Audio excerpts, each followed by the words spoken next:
Assalamualaikum warahmatullahi wabarakatuh. Perkenalkan, nama saya Priska Nadia Jari dari kelas B4 2017 dengan nomor induk mahasiswa 1722026. Hari ini saya akan menjelaskan tentang manajemen sumber daya manusia dan tantangan-tantangannya. Kemudian yang kedua tentang praktek-praktek manajemen sumber daya manusia.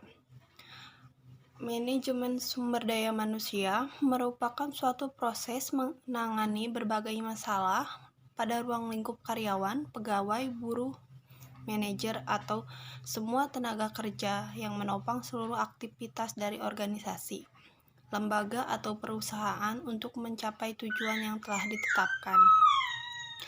Fungsi dari manajemen sumber daya manusia yang pertama untuk mengatur dan mengelola pekerja, yang kedua untuk penilaian, yang ketiga untuk penggantian atau kepuasan, yang keempat untuk pelatihan dan penasihat, yang kelima untuk membuat relasi, yang keenam untuk mengatasi permasalahan, dan yang terakhir untuk menangani kesehatan dan keselamatan pekerja.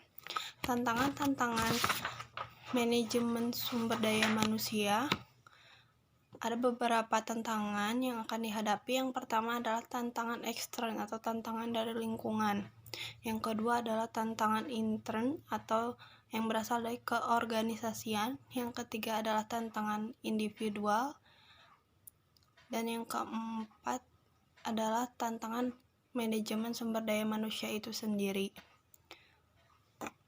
Tantangan MSDM lainnya seperti manajer dan para manajer pembantunya yang belum memahami fungsi, tujuan, dan kontribusi MSDM dalam pengembangan organisasi atau perusahaan agar menjadi kompetitif dalam mewujudkan eksistensinya.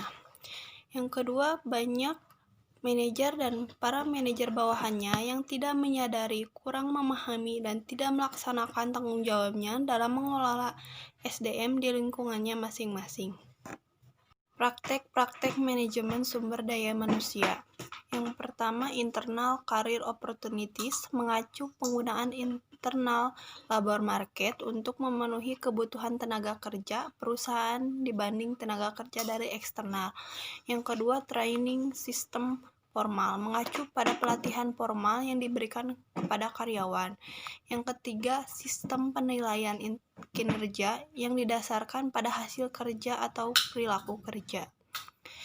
Yang keempat, profit sharing plan, pembagian hasil berupa material yang didasarkan pada kinerja organisasi, dapat dilihat sebagai bagian integral dari sistem SDM strategik. Yang kelima, employment security, sejauh mana pemberi kerja memberikan jaminan kerja bagi karyawan agar memberikan banyak implikasi strategik. Yang kelima, voice mechanism, bentuknya adalah formal grievance system dan partisipasi dalam pengambilan keputusan. Yang terakhir adalah job definition. Pendefinisian jabatan yang jelas akan membantu karyawan memahami tugas dan fungsinya secara baik sehingga dapat dipastikan bahwa karyawan tidak akan melakukan aktivitas pekerjaan yang tidak terkait dengan fungsi dan tugasnya. Sekian penjelasan dari saya. Terima kasih. Assalamualaikum warahmatullahi wabarakatuh.